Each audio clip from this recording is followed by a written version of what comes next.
Hello and welcome to Raising Those Spirits. I'm Steve, And I'm Sam. and it's just us tonight.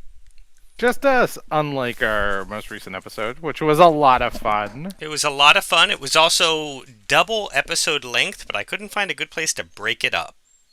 Yeah, so hope everybody had a long commute last week. Or And not. You could break it into two parts. Listen over the course of you 2 days. can do it. We just didn't do it because I'm busy. I Steve is a busy man. we He's got stay corpses to videotape. for 4 more days. I'm in the corpse lab, and then I'm free. Oh, goodness. Thank goodness. Thank I'm happy that that is the case. goodness. Yeah, yeah, Hey, can I kick us off with a quick anecdote? yeah. I would love you to. When we first started this podcast, we were going to call this show Raising Spirits, a much shorter, more succinct title. And I had the thought today, that was like a year ago. I wonder if that podcast is still around. They are not. They stopped producing episodes almost a year ago. I was like, can we try and steal their So they made it name back? just long enough to screw us over. Yeah, yeah, just long enough that we didn't end up getting that name. And I found another podcast called Raising Spirits and Wildings. And you want to know what that podcast is? Raising feral children. No, it's two moms talking about spooky stuff and always pairing it with a cocktail. We should. How big their following? Is it about as big as ours? No, it looks bigger than ours. Oh, okay. I was gonna say At we should do a least their crossover. Facebook group. I don't know what their stats are. We should look into it and do a crossover episode. Or sue them. Sue them. Did they start after us? Yeah, by a couple of weeks. Yeah. So they probably wanted our They probably name, did and the then same the thing same we thing did. happened. But at least we're still going strong. I didn't get a chance to listen to a whole episode, but I was like, oh, I would listen to this show. Of course I would. They seem nice. I'm gonna give them a listen out of spite. No, I'm sure they're nice. They just had a very similar idea to our idea at the same time we did. I'm not gonna sue them Yet. yet, Till unless they get make it really big. Yeah. No, if they get really big, I'm suing them. If they stay small, then happy to do a crossover. Stay in your lane, other podcast. Anyway, that's what I did today instead of my job. Awesome. Love it. Oh my goodness, What did I do today? I did some. Oh, my pumpkins are coming in. that's awesome. Yeah, I've got a pretty big bounty coming from the garden, and I don't know if I told you, my awful lawn guys mowed over my pumpkin patch. No, Yeah, I was furious. It was send the spirit of the great pumpkin to haunt those guys. It was off the lawn in the garden and clearly marked, but my lawn guys are the worst. But they're coming back, so I might not have the best bounty this year, but I will have pumpkins. And all my gourds are fine. Okay. Oh man, that's heartbreaking. I'm sorry, dude. It really was. I walked out and I was like, why? How? Just awful. These are clearly plants. These are Does this clearly look plants. like grass? They had a big sign next to them that said pumpkins. Because I label my That guy was like, stuff. your landscaper hates Halloween. He does. I did corn this year. I have a pretty strong corn crop, and I'm gonna get Okay, to like another Halloween staple. I'm gonna get the stalks going up when I'm done. Like with the corn, I'm gonna take all the stalks and put them up around my house and stuff. So I'm expanding my spooky garden a little bit every year. Oh man, I was gardening today and I found a beetle that looked prehistoric. It was over three How big was inches. It was over 3 inches long Don't like it. and like an inch plus wide. It was massive. It looked like something from the X-Files. I was like, what are you doing in my garden? Don't don't touch it. Yeah. I scooped it up and brought it off my property. I wanted nothing to do with it. Just you belong in the street now, You're bud. someone else's problem. It immediately started running back towards my house, which was Of not course a it good would. That's its sign. home. It doesn't know that you don't want him there. Yeah. Or it's the beginning of a scary stories to tell in the dark story. Oh yeah, the bug that wouldn't go away. Well, it's The just the bug that ate my first. skin. There's going to be more and more bugs, or I'm going to wake up to it talking to me in the middle of the night or something. We'll see.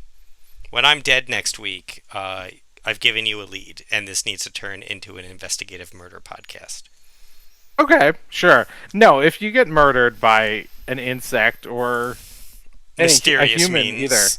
if you die by mysterious means, I will keep this show going as a true crime. No problem. Excellent. I will be the spirit you're trying to raise and get answers out of. Raising those spirits. Is it a parenting podcast? Is it a murder show? Why Somewhere not in between? everything? Why not all those things? We got off topic quick tonight. Yeah, we did. Let me tell you about a fantastic holiday from Vietnam that I want to tell you about. Our new spooky holiday from around the world segment. And I can't pronounce it, and I actually watched a video of somebody pronouncing this correctly, and I'm still going to get it wrong. It's Tiet Chung Tu. It looks like it's spelled Tet Trung Thu, but Tiet Chung Tu. I'm definitely saying it wrong. I'm not going to try and pronounce it better, because I feel like I'm going to get into, like, not okay accent territory. This year, it's falling on September 10th. That is the 15th day of the 8th month of the lunar calendar on the Vietnamese calendar, which is known as the Moon Festival. The 8th month of the lunar calendar in Vietnam, that is the lunar month. It is believed, I couldn't find a citation for this, to have origins somewhere between 15,000 and 2,000 years ago, or 20,000 years ago. That sounded like a lot of thousands of years That's a ago. lot I of don't know if that's time. true. Maybe it meant 1,500 years ago up to 2,000. I got this off of a website that was being translated into English, and I think that has to be a mistake. Because that's way into prehistory. Very old. Yeah, that's Um, that's a while. I'm gonna say, yeah. Let's say it's millennia old, but I'm not gonna say tens of millennia old because that I couldn't find a citation for that source. Anyway, this is the Mid Autumn Festival, which started as a way for parents to make up for the time they lost with their children during the harvest season. So that's super wholesome, That's incredibly wholesome. right? I read that and I was like, I love that. I love that idea. One website I was reading about it on described it as a combination landing somewhere between Halloween and Thanksgiving. Makes perfect sense. Although, hey, I wonder what the weather is like in September in Vietnam. I do It's not know. the rainy season. No, it's the wet season, I think. Oh, I don't know.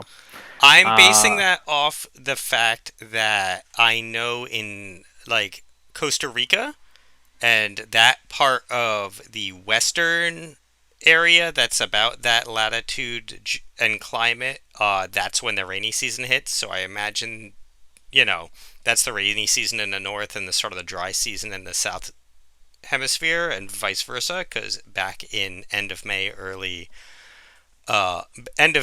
is when the wet season's ending and moving into the dry season. So I would imagine seasons tend to stay the same in the north and the southern hemisphere. So that's my no two idea. cents. Not a meteorologist. I don't know.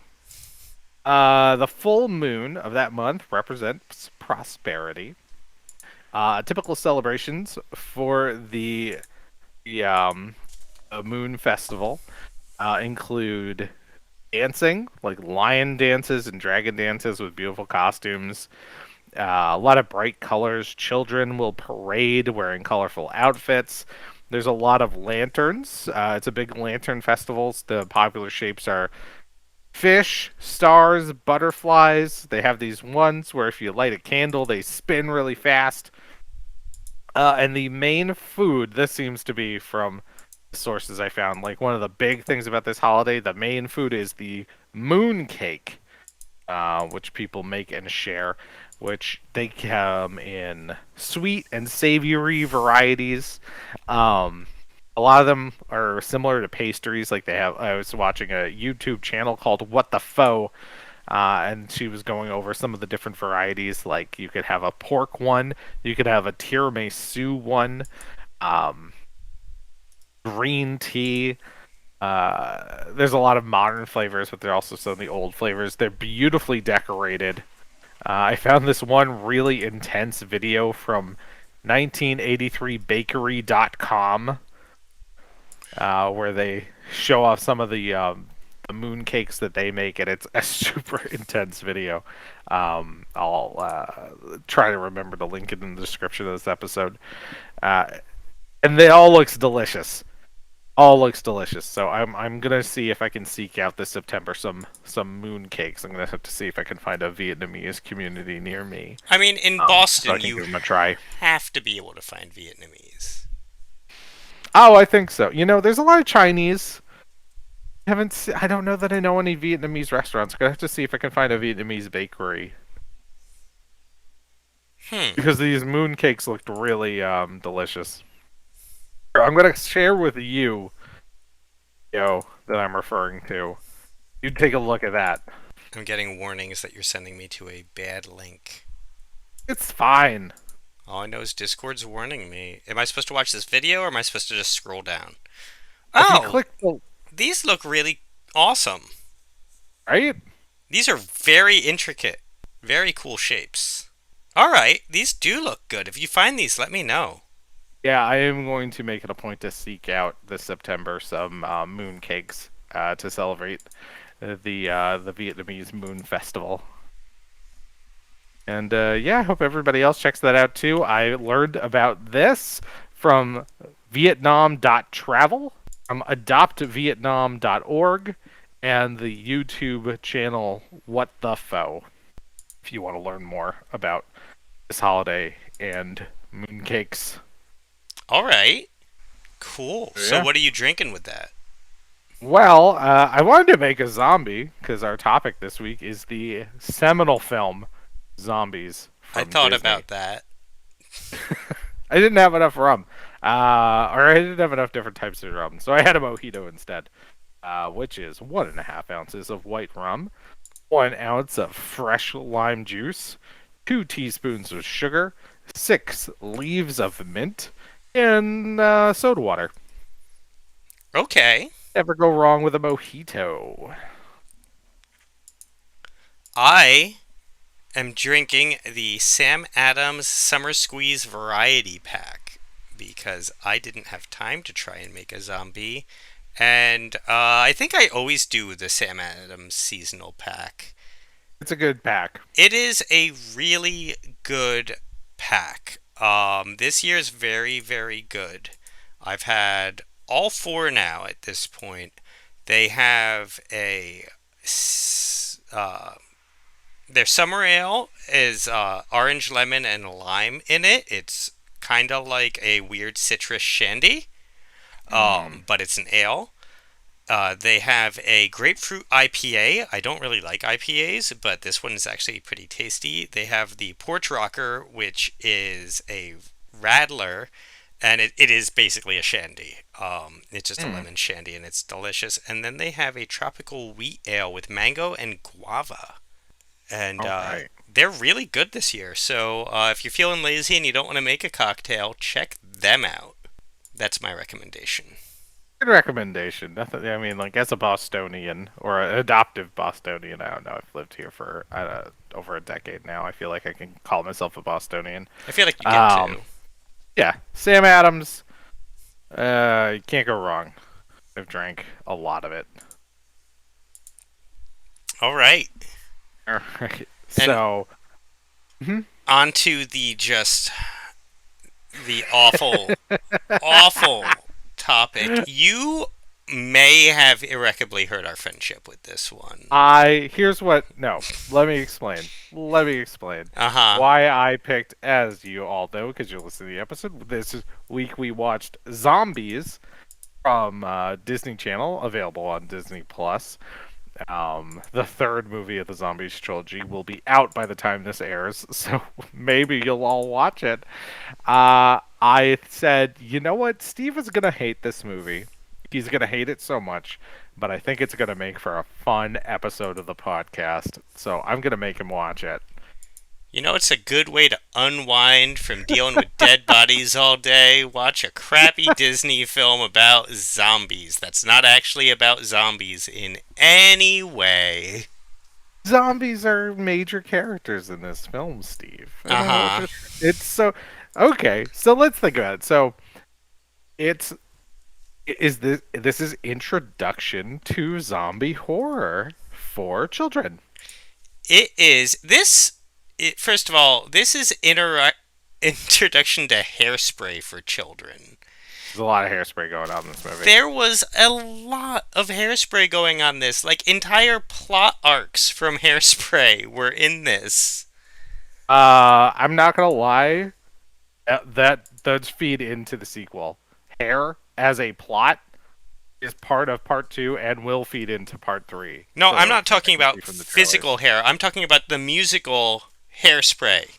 Oh, okay. So Like Hairspray, John the Waters. musical, is a major influence on this film. Yes, I Yes, agree. like it is basically the plot of Hairspray just turned minorly spooky and for children. So I don't want to get too far ahead because I do want to talk about some of the themes of this film in more depth. But let's lay out the plot of this movie.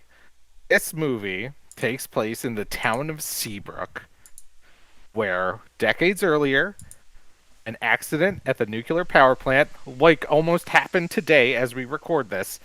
There was an incident at the Seabrook, New Hampshire nuclear power plant that I texted you about You immediately. did. The leads to an outbreak of zombies. But the zombies are able to be taken control of, or they learn to they kind of get their personalities back thanks to the invention of a Z-band, which is something that all the zombies now wear on their wrist that gives them back their human personalities.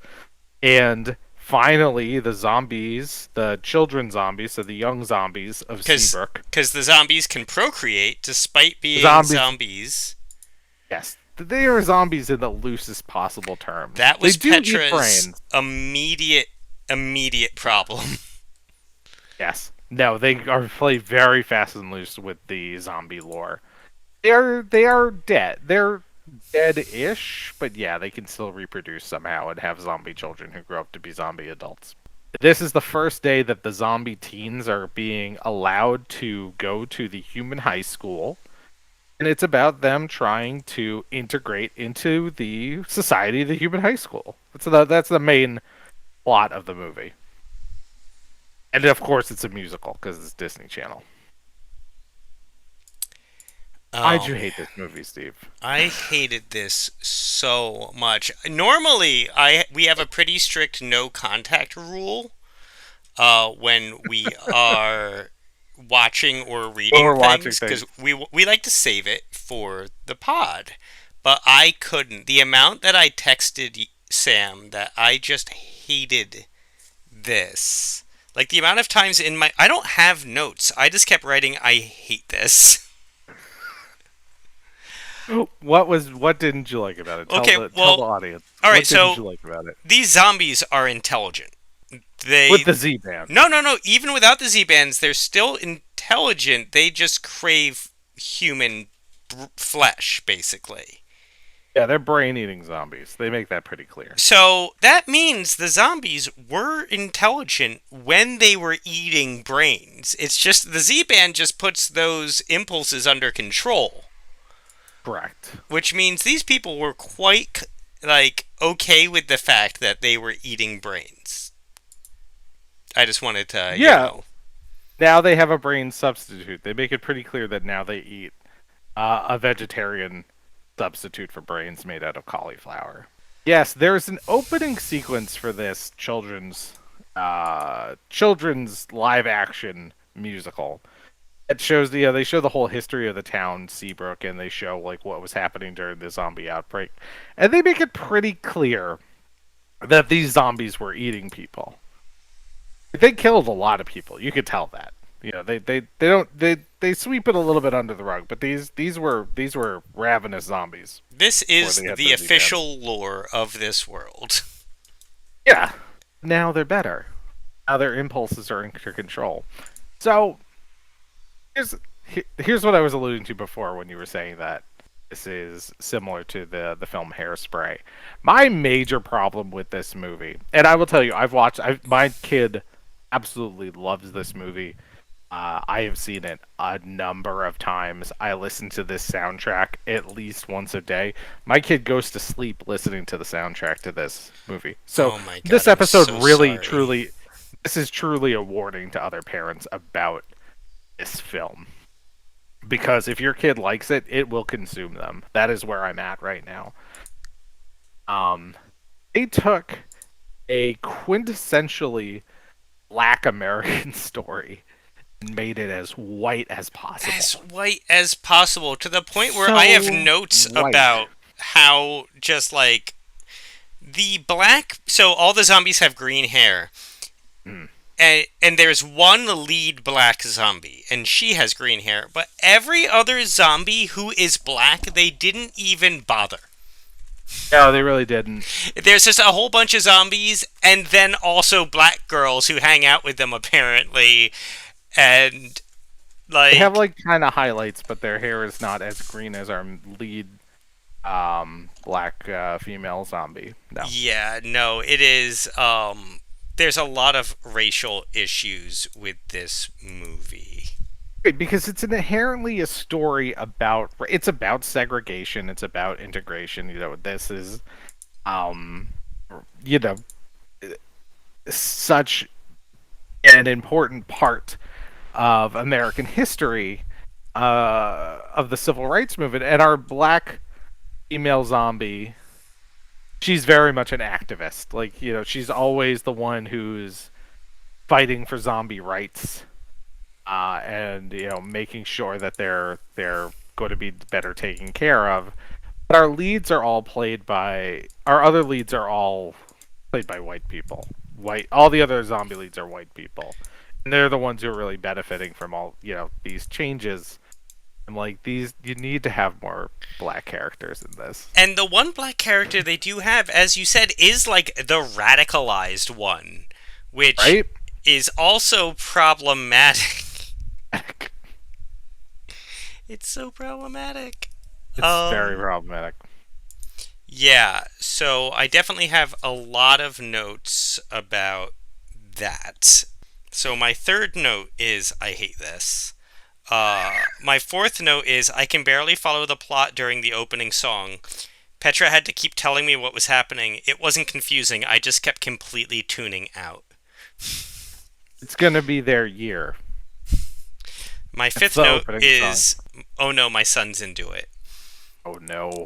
Yeah, and yeah, he definitely started off into it. And then throughout the movie, he decided he hated it, but it was baby's first hate watch. He wouldn't let me Okay. turn it off. So he was openly hating on it, but we had to see it through. Do you watch DC Superhero Girls? No, I don't. I tried to Oh, get my daughter into it, and she didn't go for it. it's a lot of fun, but in that universe, there is a reality show called Make It Wayne about life on the Wayne estate, and Bruce Okay. Wayne is just like this idiot, like, rich person. And Barbara Gordon, who's the main character of DC Superhero Girls, hate watches it and, like, just can't stop, and she just sits there literally like chewing on a pillow like an animal watching it. And that was the big vibes I got off of my son. And then he eventually just passed out, and he does not pass out on the couch. He is not one of those kids that'll just pass out anywhere. And he finally, like, it's like his brain made him escape, and he just passed out on the couch. The photos of this were very cute. I enjoyed getting the photo play by play of your son watching this film. And then just slowly checking out more and more and more. So, I don't think we're gonna have to watch the sequel, but I have questions. So, this zombie Hmm. out, and maybe this is answered in the second or third one. I read the synopsis of the second and third one, and oh my god, Second one I've watched easily as many times as the first one. the zombie outbreak only happened in this town. And it was Yes. isolated to this town. Isn't it weird for like other towns who were coming through? Like, hey, we're playing your team. There's zombies on your team. That's weird, right? There's zombies in this town. Like, there's just this supernatural thing in this town, and everyone is just chill. Um, in the expanded media, so the sequel of the third movie to be coming out soon, some of the cartoons that take place in between the movies. Yes, I've watched a lot. There are other supernatural creatures that come into the town. So my guess is, and they haven't, as far as I've caught, they haven't said this explicitly, but I think we're in a world where just there are supernatural elements as And part people of just roll people's with it. lives. Yeah. Oh, I don't. I think that probably there's not a lot. Though maybe they're not super common, but I think there are other supernatural types of creatures outside of Seabrook. Um, that kind of normalizes them. Just think of it, they would have had to have invented the Z band fairly quickly after the outbreak started in order to get them on zombies of the town and get them kind of like into a society. Otherwise, Yeah. they would have just wiped them out. Because they don't seem like there aren't so many zombies running around that I feel like they would have been an overwhelming force once the humans got themselves together. So I think that means they had to have invented the Z band quickly enough that zombie tragedy was not extremely widespread. So I would say my assumption is there are other supernatural creatures in this world. Okay. The sequel, werewolves. Yeah, I saw there was werewolves in the sequels, and then the new one is aliens. Oh, Yeah, the third snap. one's going to be aliens. Because, that's where you go when you're out of ideas. It's a trilogy, man. Like they're telling a full story arc. So a major part of this arc is our human female lead, our cheerleader Addison. She also feels like she's an outsider because she has stark white hair Which that she looks always has to cover so with a wig. fake. All of her wigs look very fake. They look so fake. Yes, all of the wigs on this actress look very fake. So she has to wear a blonde wig on top of her stark white hair because it won't dye. That has always made her feel like an outsider in this perfect town. But Full of I pro zombies. this perfect town full of zombies. Her hair, her wig, her blonde wig is so lightly blonde. When she takes it off and she's wearing the white wig, they don't look particularly different. No, not at all.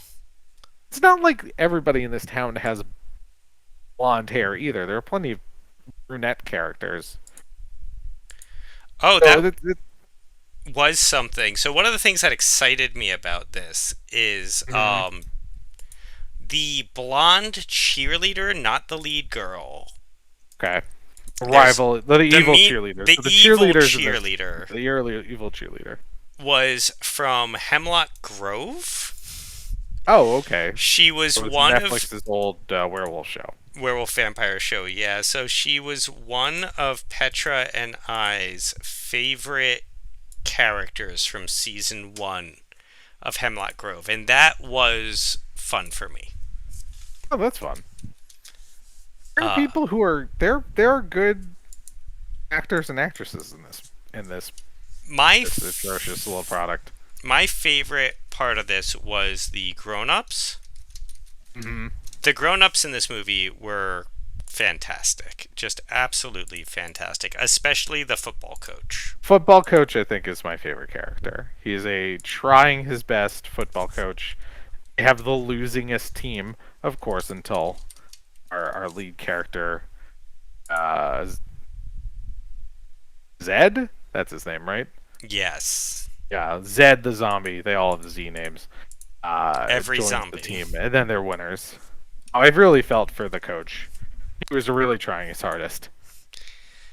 He he really stole the show. He is comedic gold, and you just don't really ever see it coming, and then there it is again. Yeah, he's fun. Our lead villain is Bucky, the female lead's cousin. He's the head of the cheerleading squad. Even though the football team in this town is really, really bad, the cheerleading squad is award winning. Their big athletic star is Bucky, captain of the cheer team. There He's a little shit. there is weird sexual tension between him and his cousin. For Yeah, although there is weird sexual tension that is not reciprocated between almost every character and the female lead. The only person who there's not weird sexual tension with is the male lead, who is supposed to be her love interest. because they get together. Yeah, they're the love interests. Yeah, I think they needed to make that character her cousin so that it wasn't a romantic threat. But you It's could have. always Someone should have told that actor. Yeah, it was just like I was like, there's a little incesty tension here. There that is. made me uncomfortable.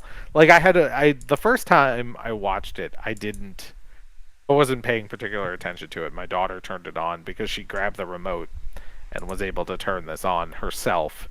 Started watching it, so I was only kind of half watching it, and I thought he was a romantic rival.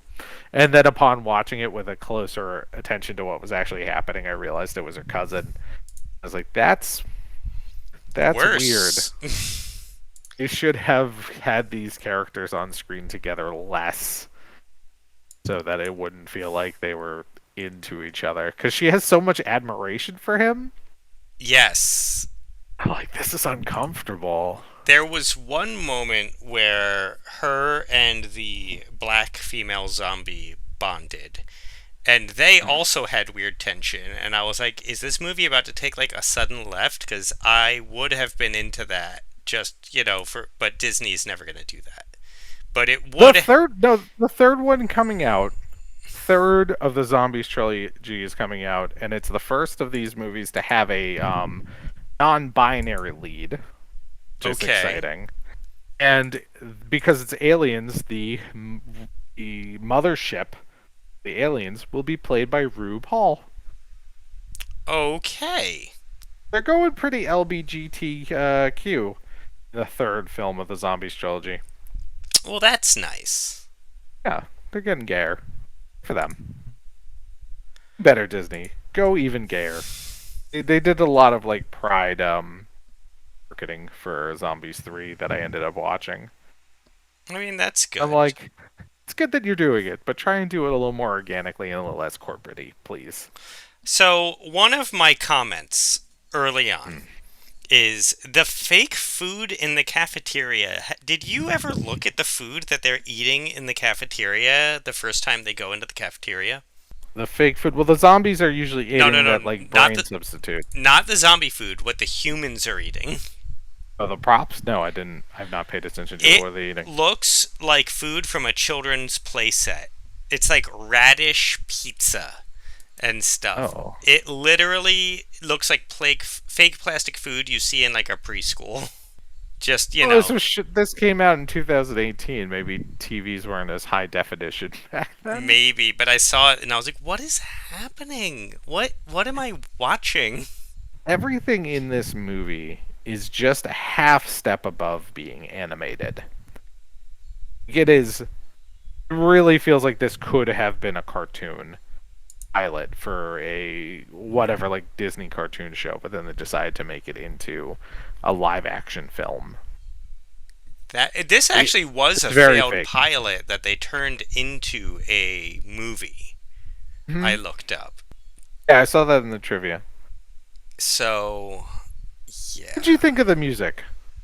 The music was fine. They can all sing. I mean, I think the lead girl was a Disney singer and then they pushed her into acting. Which is what Disney does. That's like their whole model. Yeah, that's their part of their model. Yeah, so, everyone could sing really well.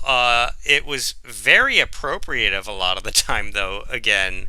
A Hmm. lot of that music and a lot of, like, the hip hop and stuff that they lean to because the zombies are clearly an, analogy for Zombies are supposed to black be people. black, They're even though supposed to they're be played all black, and almost all played by white people. all the music is like hip hop and the dance and stuff is influenced with that, and it's just, and like a lot of like the slang they like to use. I'm just like, this is just so bad that you're all white. Yeah. Again, a quintessentially black story. It's just like told in the whitest possible way. Like Disney could not have whitewashed this harder. The thing about these songs, I started to wonder is a lot of them don't specifically they don't heavily deal with the plot of the movies. I feel like these songs, although they do add in references to zombies or what is actually happening, I feel like most of these songs must have been like pre-written and then sort of plugged in and adjusted for the plot of the movie. None of them had to be none of the songs had to be in this movie. I feel. Yeah. I don't know if I'm explaining myself well. No, it's like they had songs and were like, let's use this for this movie. Yeah, it's Uh, like let's use this. We'll adjust it slightly to make it be about zombies, but we already have the beat and we have the rhyme scheme and we have 75% of the song. We'll just adjust the other 25% to fit the movie. yeah. That's honestly kind of how I feel about Frozen 2. Oh, really? I feel like some of Frozen 2, they were just like, hey, we've got this song. You think we could like tweak it in? Yeah, I felt like a lot of Frozen Two's music was B-sides from Frozen 1. So it's like, oh, we wanted this for Frozen 1. It wasn't really good enough, so we held on to it. Now we're just going to put it in the second movie. Yeah. Yeah, I definitely got that vibe. There's one song off the Zombies 2 soundtrack. Again, I'm deep. I'm in very deep in this series. I will be watching part 3 as soon as I can, which as of this recording will be in about 2 or 3 days. I'll be watching Zombies 3 with my daughter. There was one song off the Zombies 2 soundtrack that I know was repurposed for other Disney stuff. Like do like a parody of it or one of their like karaoke jams on Disney Plus. I was like, "Oh, this is just a song from Zombies 2, but they changed the lyrics around to be about COVID." Which was it's weird saying that out loud, but that's exactly what happened. So Oh, I think they have stuff like ready to go and they adjust it for their I'm, needs at the time. I would not be surprised. Oh my god. Yeah, let me go through my notes more. Food in the cafeteria, Yeah. zombie Go through. hairspray, I'm here to answer any questions you have about this movie because I am a zombies expert. Oh, so one of my comments on this, one of my unkind comments on this Hmm. is this. So, do you remember years ago now? There was like and they actually talk about it in the movie The Men Who Stare at Goats. Okay, I Um, haven't seen that in a long time, but I've seen it. but it came out that they were torturing detainees at like Gitmo and stuff by making them watch Barney the dinosaur and like pumping in the music constantly. Oh, jeez. And that was like literally one of their like tortures was just you 24/7 Barney the dinosaur. I feel like this could be the new Gitmo Barney. I don't think it's that bad. I think if you pumped this through for me for on like a loop for like I don't know a few days, I would talk. Wow. Well, speaking of somebody who has listened to this on a loop for what seems like days on end, I don't think it's as bad as Barney. Again, It. I am going on a 4-hour drive with my daughter tomorrow, and Oh no. I think I will be listening to a lot of this. I will be listening to the soundtrack on repeat The for songs a are large one portion of the of drive. the best parts. The music's good. The I think music's the fine. music is good. I have no problem with the music except for the fact that it is appropriate. Yes. Other than that, fine. They even like there are a bunch of black football players, and they are the goons that are chasing the white lead around for half the movie. So I'm like, every single black person that you cast in this black story is either radicalized or like a goon. Yeah, I'm confused how it got as far as it did without somebody working on it going, hold on, we really do this? Is this okay? We need like a Bechdel test, but just for like appropriation shit. Hmm. Like, this is white people telling a black story. Yes. And somebody working on this movie should have said something. I wonder if it just didn't seem like it at the time. In 2018.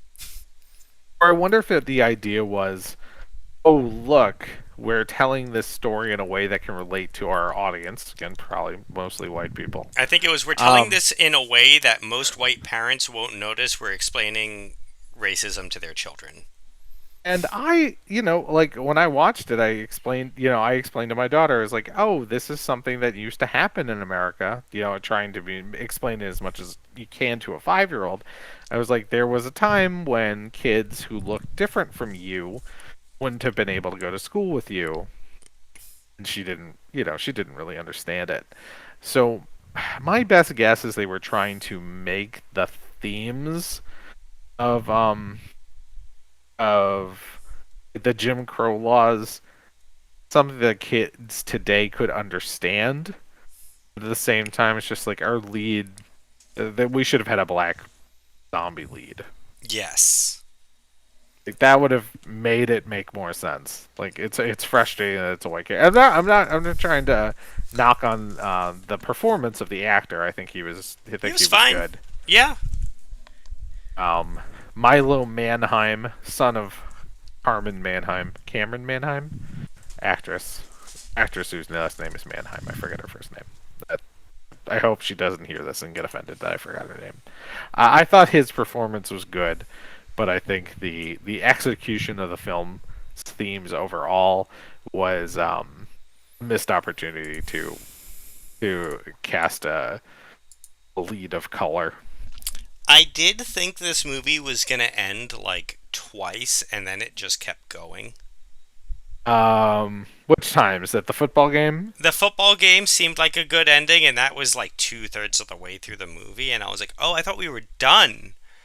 And then they had to do the white person thing where, no, we're going to just wrap up racism in 5 minutes when people do a dance and convince all these lifetime racists to stop being racist because, damn, these kids can dance.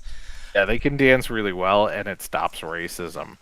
Like, that's literally how the movie ends. It ends at a cheerleading competition, where our leads, at this point, Zed is off the football team because he had an incident where he went all zombie. No repercussions for the white people that hacked his band and made him go zombie, though. And was that about steroids? I think that was about steroids. I Yeah, don't that might have been know. about drugs. The main problem, yeah. So that might have been like there I might have got been a a little drugs bit of a vibe. story. Yeah. So part of the plot of this movie is that the reason Zed becomes so good at football is because he hacks his Z band to give him some of his zombie strength to give him an edge during the football games. Not, yeah, definitely about steroid use. It's something that, again, in the later movie, they do, like, when it's convenient. It's like, oh, we need some zombie strength right now, and they kind of treat it as a superpower. And I was like, I thought this was supposed to be steroid use Yeah. in the Well, past in movie. That's a little moderation, problematic. in moderation, steroids are fine, Sam. Boy, I mean, hey, if you have a health problem, you need to take steroids. Uh, Yes. So he gets kicked off the football team because of an incident where he is But he becomes like a zombie. it's weird to kick Addison. him off the football team because they just won the championship. So, like, it's like Oh you're off yeah, the what is team. he? I'm like, the season's over. Everyone's off the team. There's no more. No more team. That was the Yes. championship game, buddy. You won. Then Addison has revealed to the town that she has her white hair in solidarity with the zombies. Again, that makes no Did sense not because read she's the just room there because she sings oh, this big passionate song, but it's clearly like happening internally. But at the end, she rips off her wig to the rest of the town to show that she's different too. But they weren't there for her song. That oh, wasn't. they don't know what she's talking about. They have So no idea. she does this big reveal as the punchline of her song that only she heard, and it goes as well as you would expect that situation to go. Again, she is a lighter shade of blonde than her wig would make you believe, and this makes her a complete pariah. She's kicked off the. She also sides with the zombies, which is why she gets kicked off of the cheerleading squad. Oh my Then, god. wouldn't you know it, all the zombies come together to To help the blow up cheerleading the squad. cheerleading place, but then with almost no convincing decide not to.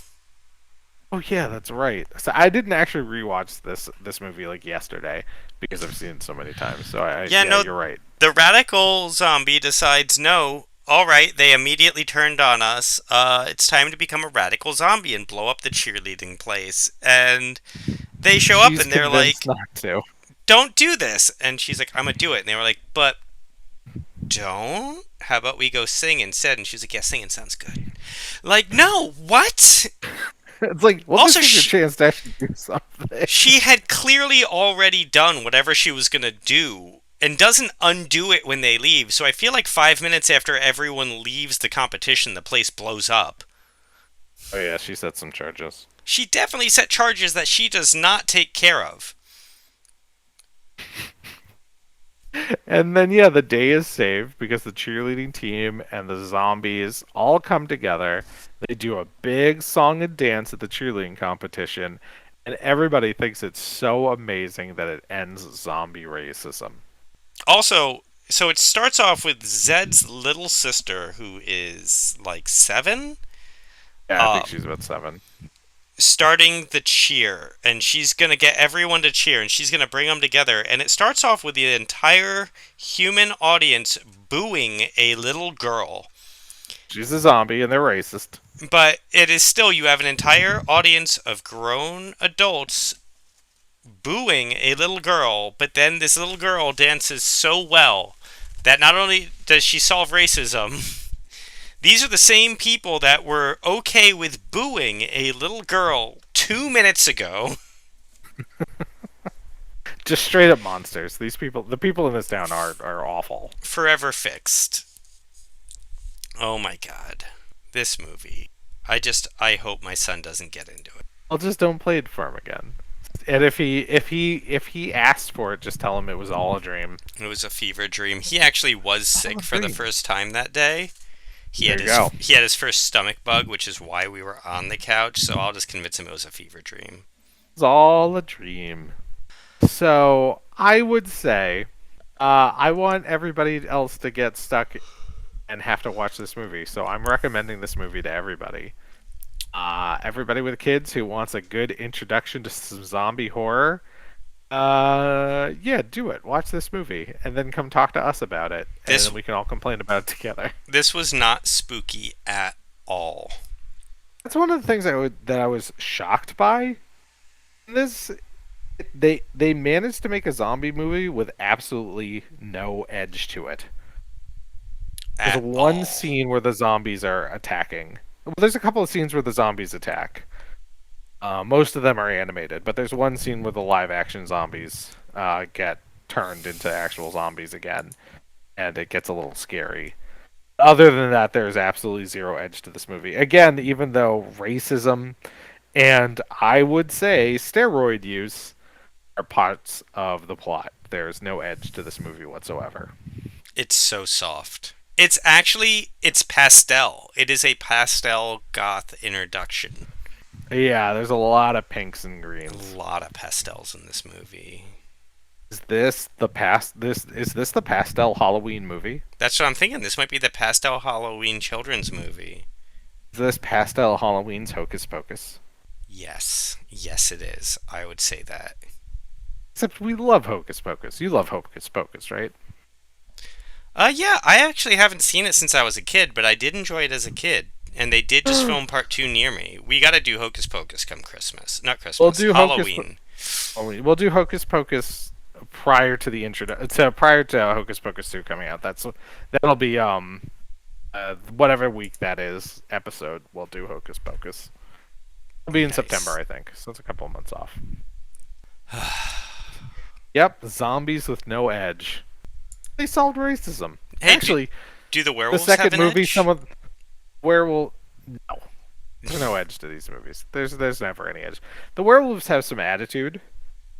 Again, like they all become friends pretty quickly.